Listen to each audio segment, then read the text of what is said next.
वो उनके अभिवादन के लिए खड़े हुए हैं। यहाँ पर बड़ी संख्या में लोगों का हुजूम यहाँ मौजूद है। और ये जो तस्वीर हम आपको दिखा रहे हैं सूरत से, इस तरह की कई तस्वीरें हम इस मंच से साझा कर चुके हैं। जब भी प्रधानमंत्री का काफिला गुजरता है तो उनके अभिवादन के लिए, उनके स्वागत के लिए, उन्हें प्यार करने वालों का और उन पर विश्वास जताने वालों का, ये जो लोगों का हुजूम है, वो हमेशा उनके स्वागत के लिए खड़ा रहता है। और प्रधानमंत्री भी अभिभूत रहते हैं उनके इस वात्सल्य से, उनके इस प्रेम से, उनकी इस करुणा से। और यहाँ पर हम देख पा रहे हैं कि प्रधानमंत्री का ये जो रोड शो है, अभी कुछ देर पहले प्रधानमंत्री ने जो एकीकृत टर्मिनल है उसका उद्घाटन किया।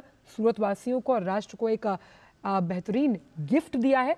इसे डायमंड सिटी कहते हैं, लेकिन प्रधानमंत्री की तौर से गिफ्ट दिया गया है कि उस टर्मिनल को राष्ट्र को समर्पित किया गया। और यहाँ पर इस काफिले के स्वागत में लोग मौजूद हैं और प्रधानमंत्री इस रोड शो के जरिए लोगों से अभिवादन करते हुए नजर आए। वो गाड़ी में बैठकर लोगों के अभिवादन का जवाब दे रहे थे। ये तस्वीरें उस एकीकृत टर्मिनल भवन की जिसका उद्घाटन किया गया था। वापस चलते हैं विशाल के पास। विशाल, आप अपनी बात पूरी कर रहे थे, एक बार अपनी बात पूरी कीजिए, जिसमें हम चर्चा कर रहे थे कि ये फिर से ले चलते हैं रोड शो की तस्वीरें, जहां प्रधानमंत्री को देखने के लिए लालायित लोग यहाँ पर उनका अभिवादन कर रहे हैं, उनका स्वागत कर रहे हैं। और सूरत महानगर में जिस तरह से लोगों का प्यार है, प्रधानमंत्री भी हाथ हिलाकर लोगों के प्यार और वात्सल्य का जवाब देते हुए उनके अभिवादन को स्वीकार कर रहे हैं।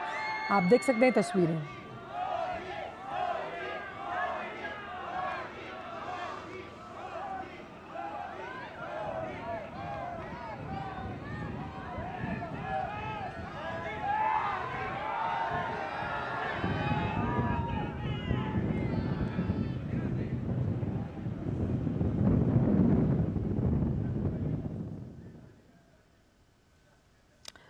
विशाल के पास वापस चलते हैं। तस्वीरें हम आपको दिखाए थे रोड शो की, ये वापस दिखा रहे हैं जब प्रधानमंत्री ने इस एकीकृत टर्मिनल को राष्ट्र को समर्पित किया। विशाल, तो पर्यावरण की चिंता भी हमेशा से प्रधानमंत्री के मन में रहती है कि अगर हम आर्थिक प्रगति के पथ पर दौड़ रहे हैं तो पर्यावरण पीछे नहीं छूटना चाहिए।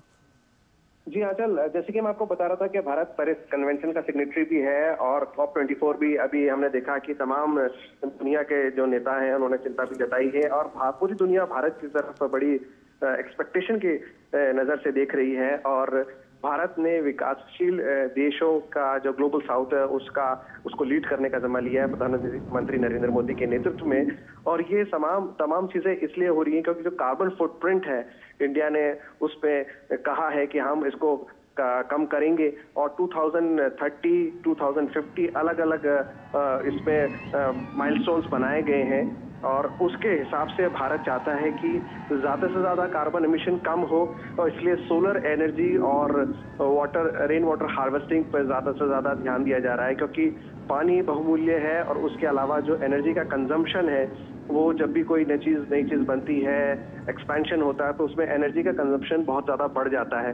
तो हमने ये तय किया है प्रधानमंत्री नरेंद्र मोदी के नेतृत्व में कि सोलर एनर्जी को ज्यादा से ज्यादा इस्तेमाल किया जाए। इंडिया ने, भारत ने सोलर अलायंस भी बनाया जिसमें 100 से ज्यादा देश उसके सिग्नेटरी भी हैं, मेंबर भी हैं। और विशाल, क्योंकि हम यहाँ पर अपने दर्शकों को वो तस्वीरें भी दिखा रहे हैं, एकीकृत टर्मिनल की तस्वीरें तो दिखाई, साथ ही साथ प्रधानमंत्री का जो ये रोड शो है जहाँ पर लोग उनका जमकर स्वागत कर रहे हैं, उनका अभिवादन कर रहे हैं, उनसे प्यार करते हैं।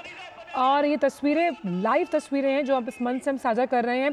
प्रधानमंत्री का सहज, सरल और स्वाभाविक तरीका संवाद करने का और साथ ही साथ जो उनकी स्ट्रॉन्ग पॉलिटिकल विल है वो तमाम ऐसी योजनाओं को क्रियान्वित करने के लिए मार्ग प्रशस्त करती है। विशाल, बिल्कुल ठीक कहा आपने। और नदी के किनारे बसा है, वहाँ पर सुबह से ही काफी लोगों की भीड़ जमा होने लगी थी जब उन्हें पता चला कि प्रधानमंत्री नरेंद्र मोदी यहाँ आ रहे हैं। बड़ा प्रधान उनको कहा जाता है।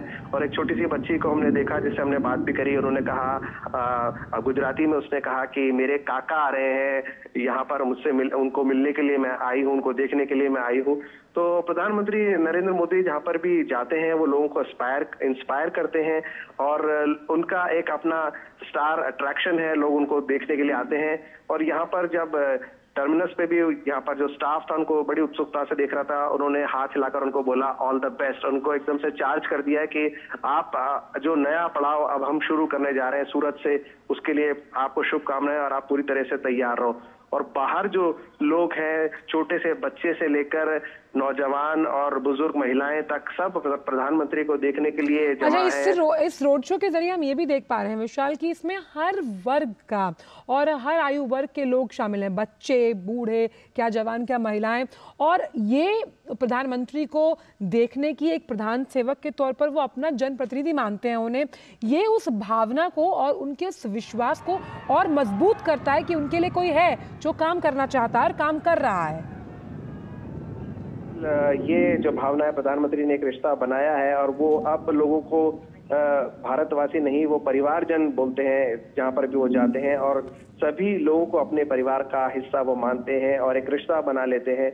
और गुजरात से हम सब जानते हैं कि प्रधानमंत्री का बहुत पुराना नाता रहा है, इसलिए गुजरात जब भी प्रधानमंत्री आते हैं तो यहाँ के लोग अपना सबसे ज्यादा हक समझते हैं। हालांकि वो देश के प्रधानमंत्री हैं और पूरे देश को उन्होंने अपना परिवार बोला है, लेकिन गुजरात से उनका खास नाता है।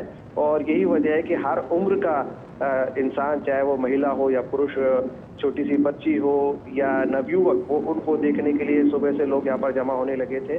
और एक छोटा सा रोड शो रखा गया है एयरपोर्ट से लेकर 1-1.25 किलोमीटर के स्ट्रेच तक, और उसके दोनों तरफ लोग बड़ी उत्सुकता से उनको देखने के लिए आए हैं। लोग कलाकार नाचते हुए, गाते हुए उनका स्वागत कर रहे हैं।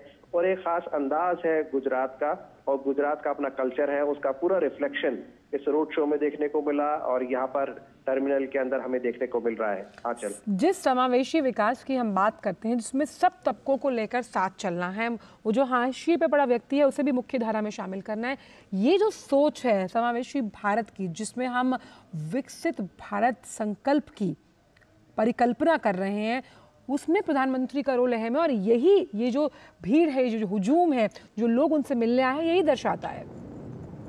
बिल्कुल आंचल, और जब हम इंक्लूसिव डेवलपमेंट की बात करते हैं, जैसे आपने समावेशी विकास कहा, उसमें सभी वर्ग के, समाज के सभी वर्ग के लोगों का विकास होना चाहिए। और भीड़ में खड़ा हुआ जो आखिरी व्यक्ति है, उस तक सरकार की जो योजना है, सरकार का ने जो विकास के काम कार्य किए हैं, जो बदलाव आ रहा है समाज के अंदर, जो बदलाव आ रहा है, अर्थव्यवस्था, भारत तीसरी सबसे बड़ी अर्थव्यवस्था बनने की ओर अग्रसर है, तो ये तमाम चीजें इसलिए की जाती हैं ताकि उससे देश के लोगों का फायदा हो, और तभी हमारा भारत विकसित भारत बन पाएगा, तभी हमारा भारत श्रेष्ठ भारत बन पाएगा।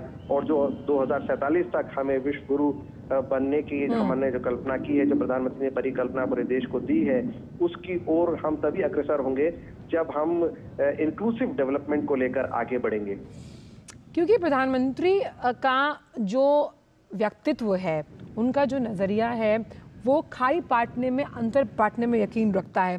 इसीलिए इस तरह जब भी वो रोड शो करते हैं, तस्वीरें हमारे लिए नई नहीं है, लेकिन जब भी इस तरह का रोड शो होता है, वही नई ऊर्जा, वही हम कह सकते हैं एक विश्वास, वही एक निष्पक्षता नजर आती है, वही जुझारूपन नजर आता है। और ये इस बात की तस्दीक करता है कि लगातार जो प्रक्रिया है सरकार की, प्रधानमंत्री की तरफ से, उसमें लोगों का विश्वास कायम है। जी बिल्कुल आंचल, और जैसे कि आपने कहा, ये तस्वीरें हमारे लिए नई नहीं है, लेकिन हमेशा एक नयापन हमें देखने को मिलता है। नयापन यानी कि जिस क्षेत्र पे वो जाते हैं, वहाँ का कल्चर हमें देखने को मिलता है, वहाँ की संस्कृति का मुजाहरा होता है। और उसके अलावा जो लोग हैं, वो जिस आत्मीयता से मिलने के लिए आते हैं प्रधानमंत्री से, वो ये बताता है कि क्यों प्रधानमंत्री दुनिया के सबसे चर्चित चेहरे में से एक हैं, और कैसे वो तेजी से ग्लोबल लीडर की तरफ बढ़ते चले जा रहे हैं। और ग्लोबल साउथ का लीडरशिप तो प्रधानमंत्री नरेंद्र मोदी कर रहे हैं, और डेवलप्ड कंट्रीज भी प्रधानमंत्री नरेंद्र मोदी की तरफ काफी उत्सुकता से देख रहे हैं, काफी एक्सपेक्टेशन से देख रहे हैं। भारत से बहुत सारी अपेक्षाएं हैं। हमने देखा G20 में कैसे दुनिया का जो शीर्ष नेतृत्व है वो भारत आया, प्रधानमंत्री के नेतृत्व में भारत ने उसको होस्ट किया, और पूरी दुनिया में भारत का झंडा लहराया कि भारत तेजी से बढ़ता हुआ देश है, तेजी से बढ़ती हुई अर्थव्यवस्था है, और ये इसलिए हो पाता है कि हमारे पास एक ऐसी स्ट्रांग लीडरशिप है जो ना सिर्फ लोगों के एक्सपेक्टेशंस को फुलफिल करती है, बल्कि अब दुनिया की एक्सपेक्टेशन को फुलफिल करने का मादा रखती है, और ग्लोबल साउथ को हम लीड कर रहे हैं। बिल्कुल। और जिस जनसंपर्क का हम जिक्र करते हैं, जिसमें ज़रूरी नहीं है कि खाली शहरी हो, बल्कि ग्रामीण क्षेत्र से जुड़े लोग हैं, इस जनसंपर्क को बढ़ावा देने के लिए हमने देखा इस रोड शो में, या इस तरह के जो तमाम रोड शोज प्रधानमंत्री करते हैं, उसमें ये जो जनता है उसका ये अभिवादन, ये वात्सल्य भी यही दर्शाता है कि किस तरह से जो जनसंपर्क है वो सरकार द्वारा सुदृढ़ किया गया है, मजबूत किया गया है हर लेवल पर। जी बिल्कुल, और तभी हमने देखा कि खासतौर से गुजरात के अंदर बीजेपी की सरकार बार बार रिपीट होती है, और गुजरात का जो हमने एक्सपीरियंस देखा वो अब अदर स्टेट्स में भी रिपीट होने लगा है। डबल इंजन सरकार की जब हम बात करते हैं तो उसका गुजरात सबसे अच्छा उदाहरण है, किस तरह से गुजरात ने तेजी से आर्थिक विकास किया। और सूरत जो बसा है वो तापी नदी के किनारे बसा है, यहाँ पर आसपास के जो गांव हैं, गाँव से लोग आए हैं। तो जब भी डेवलपमेंट होता है तो वो सिर्फ एक तबके के लिए नहीं होता है। एयरपोर्ट जो बन रहा है वो ये जरूर है यहाँ के पर्यटन या के ट्रेड को बढ़ावा देगा, लेकिन उसके अलावा जो आसपास टर्शरी इंडस्ट्रीज डेवलप होती है, यहाँ का जो लोकल कॉटेज इंडस्ट्री है, स्मॉल स्केल इंडस्ट्री है, उनको भी बढ़ावा मिलेगा। और इसलिए प्रधानमंत्री हमेशा से जोर देते रहे हैं vocal for local, from local to global. तो ये एक पूरी चेन है जो गांव से निकलकर शहर तक आती है और शहर से निकलकर विदेशों तक जाती है। तो जब ये आर्थिक विकास होता है, जब ट्रांसफॉर्मेशन होता है, जब सोशल अपलिफ्टमेंट और डेवलपमेंट होता है, तभी हर समाज के हर व्यक्ति को उसका फायदा पहुंचता है, और तभी वो लोग जाके वोट डालते हैं उस नाम के पीछे जिसको ये कहा जाता है कि ये मोदी की गारंटी है।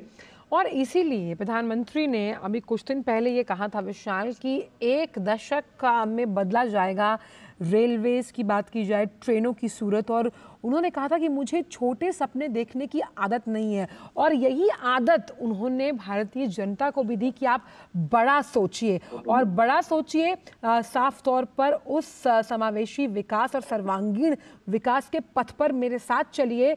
और इसीलिए भारत का कद अब वैश्विक अर्थव्यवस्थाओं में सर्वोत्तम तौर पर किया जाता है।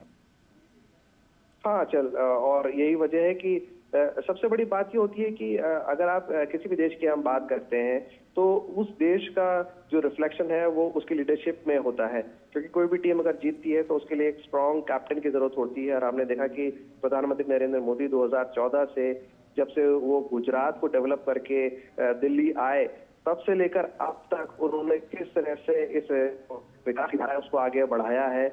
और गुजरात जिसको हम कहते हैं गुज्जू कल्चर, जो पूरी मशहूर था, अब भारतीय संस्कृति पूरी दुनिया में तेजी से मशहूर होती जा रही है। और जो कनेक्टिंग डॉट्स की अगर हम बात करें, किसी तरह कैसे जो विदेशों में भारतीय रह रहे हैं या पीपल ऑफ इंडियन ओरिजिन है जो काफी सालों पहले उनके पूर्वज चले गए थे, लेकिन उनको अपनी जड़ों से उन्होंने जोड़ा है, और इसी तरह वो राजदूत बन गए हैं भारत के, और they are ambassadors of India. तो जहां पर भी जिस देश में भी है वो अपनी संस्कृति से जुड़े हुए हैं। और जब यहाँ का लोकल आर्ट और